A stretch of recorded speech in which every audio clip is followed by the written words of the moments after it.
Okay, I get it. 3 Homestuck videos is 3 too many for any channel, let alone one that was made to talk about shit like Smosh the movie. But you people are the ones that told me to make this, so you can't get mad at me. Just go and fight each other in the comments, I guess. After an excruciating 49-day wait, the Homestuck pilot is finally here! Have I really made 3 Homestuck videos in less than 50 days? After all the fussy, was it worth the wait? Can we finally sleep soundly at night knowing that our favorite Undertale ripoff is in good hands? Will I ever learn how to write an actual good video intro? I don't fucking know. Put the stupid thing on. Okay. That was a bit much. It's honestly a little tough to just give like a short, succinct thesis about this thing as a whole. So I think it'd be best if I went point by point, layer by layer, nitpick by nitpick to properly divulge just how frankly mid this was. Yo, what's up? I'm Toby Radiation Fox.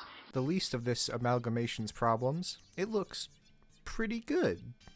For the most part, it's always fluid and never looked sloppy or stiff. And a lot of fun is had with unique stylization and framing devices, setting a distinct aesthetic for itself from the get-go. It definitely has the appropriate visuals to make it feel Homestuck adjacent, at least. And there was a strong effort put into giving each of the characters their own distinctive body language. You know, a good rule of thumb to test this is to see if you can get a proper idea of a character's personality just by watching them move without any sound on. And I think this pilot passes that test pretty well overall. John is clearly an eccentric nerd that gets easily excited about his interests, eager to discuss whatever is on his mind with his friends. Dave has a flagrant, egoistic manner to his posture, always shoving his way into the frame like he owns the place, immediately overbearing anyone else on screen. Rose has a calculated calmness to her movements, unflinching and pinpoint with every action, with a bit of a judgmental attitude from time to time. And while Jade only appears in his little ugly Mimoji form, she still clearly comes off as the upbeat, playful type. One might even say she's quirky. She easily gets the most fun expressions that highlight the distinct high energy she brings to the cast. This pilot is honestly a great exercise in character animation and how to make an eclectic cast of characters that are all able to bring unique personalities that effectively contrast one another and are able to play off each other in fun and interesting ways. Now, if only they didn't all look like that. Hi, I'm Oliver, age 24, and you're watching How to Draw Really Good. As much as I can admit that an undoubtedly significant amount of effort, skill, and care was put into the animation and character acting here, I just cannot gel with the art direction overall. Unfortunately, many of the complaints I brought up in my previous videos pretty much haven't nudged at all. It still just looks too damn overproduced to me. By adding this much detail and shading to the environments and characters, it smudged a lot of the original charm away from me. Homestuck is like the dictionary definition of excelling with simplicity. It looks like shit, but at the same time, if you saw anyone saying it had poor art, you'd think they were crazy. The art of the comic manages to be both extremely dumb looking and also literally perfect at the same time. It's one of the most distinct and influential art styles to ever come out of an internet work, maybe ever. So with a translation to animation, I obviously wasn't expecting it to be one-to-one or anything, but that just feels so flat. And I don't mean flat visually, I mean flat creatively. It's just not as exciting or surprising as you'd expect an animated Homestuck to be. I think the character designs go a long way in cementing this feeling for me. It's hard to criticize them that harshly because, for all intents and purposes, those are indeed some Homestucks. Like if I kidnapped a person off the streets and told them to draw Jade Harley, they'd probably say they don't know who that is. So then I go to an IHOP after the opening night of a high school production of Joseph in the Amazing Technicolor Dreamcoat, grab a new person, tell them to draw Jade Harley, and this is probably pretty close to what they'd produce.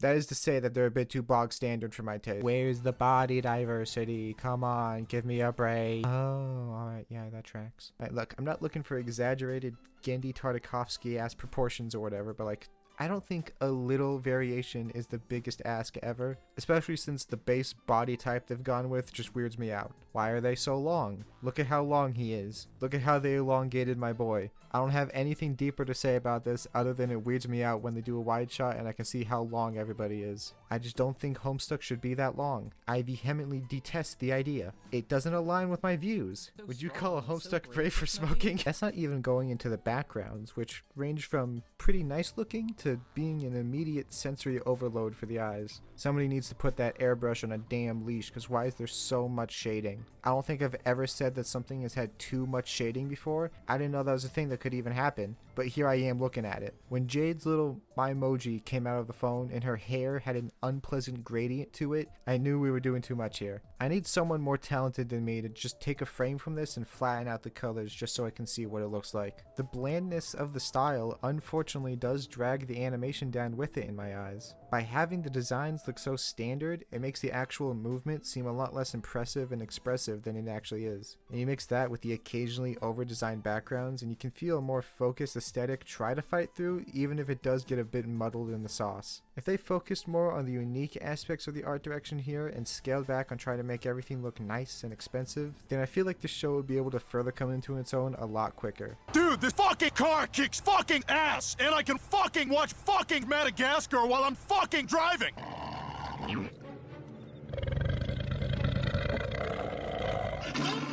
The script is definitely a bit iffy, huh? This segment should really be called pacing, because that's where all the major issues actually stem from. I don't know if it was like a studio mandate or something that made it so this had to be 11 minutes, or if it just naturally ended up like that, but either way, they do know there's no limitations when you're releasing something online, right? If you need to make something longer, then you can just go and make it longer. You don't have to try and stuff all the story you have planned within this arbitrary time limit. This shit moves so fast. It was actually a bit jarring to try and follow it on a first watch. It's like it's on a plot point speed run and it's gunning for the world record percent. As soon as Dave calls John, there isn't a single moment after that where his Discord DMs aren't being blown up and he ends up getting pulled around into the next story beat by one of his dastardly friends. I definitely understand why they went with this sort of plot structure, as it does work as a quick way to efficiently introduce all the beta kids and get the general idea of the early pages across, but we're missing out on so many of those delicious character moments that define the humor and tone of early Homestuck.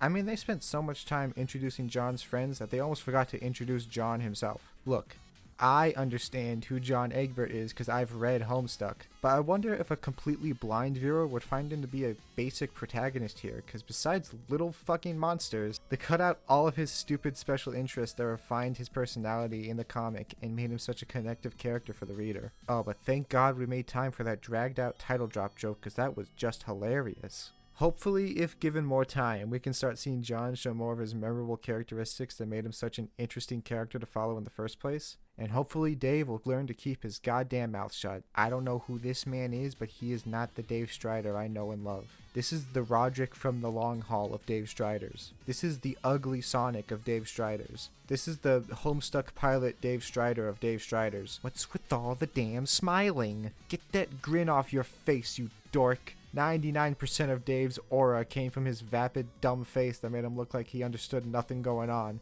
and the other 1% was from his sick bars. His written demeanor is just completely off here. Like, sure, he's technically still the same type of character, but he isn't built the same. He doesn't feel like John's friend. He's so fucking mean to him. I started feeling bad. Dave could be seen as mean in the comic, but it was more in an older brother pushing buttons kind of way, instead of here where he just feels extremely judgmental. Okay, fine. I didn't want to say it. I didn't want to have to be the person to say it, but I think the reason Dave feels like such an asshole in this is because of the language. It's the cursing. It's the abundant amount of cursing. I'm not a stupid idiot. I know that there's cursing in the comic, but it definitely didn't happen this frequently. I know this because I actually feel something when it happens in the comic, because I'm not used to it, because it doesn't usually happen that often. But by the 5-minute mark here, I was sick of it. And it would be one thing if it was mostly just Dave throwing them out, but why does John actually get the most out of everyone? John doesn't talk like that, hussy. You literally wrote him. How do you not know this? Every time another forced swear entered my ears, this image flashed in my head like a war flashback. The more I think about it, the more embarrassed it gets. Like, guys, please trust me, Homestuck is not this try-hard. You have to trust me. Okay, it's a little try-hard, but in different ways. Not in this way. Please. Okay, I don't want to talk about it anymore. I'm being completely serious when I say I think a lot of the issues with the story in here stem from the marketing and merchandising, forcing them to include a bunch of shit that ends up taking too much focus away for what should be the actual focal point of the plot. Like, tell me, would Jade and Carcat, hell, even Dave to some extent, really have as much of a presence here as they do if the studio wasn't also trying to sell all these shirts and charms that have their goofy mugs plastered on them? I'm just saying. Rose had more presence in the teaser than she did in the actual episode. I don't even know how they did that. I had to get my message across. It's very, very important. I needed you to know, quite simply, that Homestuck sucks balls. Alright, here's just some random thoughts that I had while I was watching it that I want to get out there, but they didn't fit anywhere else, so I'm just going to go through them. I don't like the presence of a narrator, and I don't think Chris O'Neill was the best choice to play them. Not because he's a bad voice actor or anything, but because it just immediately takes me out every time I hear him. Because I just hear Chris O'Neill from hit YouTube gaming channel Super Mega. Does he even know what a Homestuck is? Because could he explain who Vriska is to me? I just don't buy it. They did the best job they could in trying to explain the Silodex system, even if said explanation does feel kind of rushed, once again due to the extremely confined pacing. Even all things considered, it works. I can barely process that shit in the comic. You know, the 1 + 2 + 1 + 1 + 2 + 1 + 2 shit Dave does, it drives me crazy. All the voice actors are doing a pretty damn good job, honestly. Toby being the obvious standout as John. Where the dialogue fails to capture the character, his performance is able to bring it back around. This kind of sucks dick as an actual pilot episode for what's supposed to be a full animated series, though. If I showed some random schmuck from Bakersfield, California this pilot, and then asked them to tell me what Homestuck was about, they'd have almost nothing to go off of. It literally ends right before the first inciting incident of the story. As far as new viewers go, to them, this is just about a kid trying to play the new game he got on his birthday. But then they throw out that ending stinger that just haphazardly beams 7 years of lore directly into your head with no warning, which will probably just confuse new people even more, because literally none of that has anything to do with where the characters were left off here. Like, obviously, if you've already read Homestuck, then you know what's about to happen here, so the random ending shouldn't be that big an issue to you. But also, people that have already read Homestuck should be the last audience that they're trying to get interested here. Those freaks already know what's going on, and you're not going to surprise them unless you supremely fuck something up. So why don't you tease something for completely new people to get intrigued about and stick around? Oh geez, I'm talking about a controversial animated pilot uploaded to the VivziePop YouTube channel,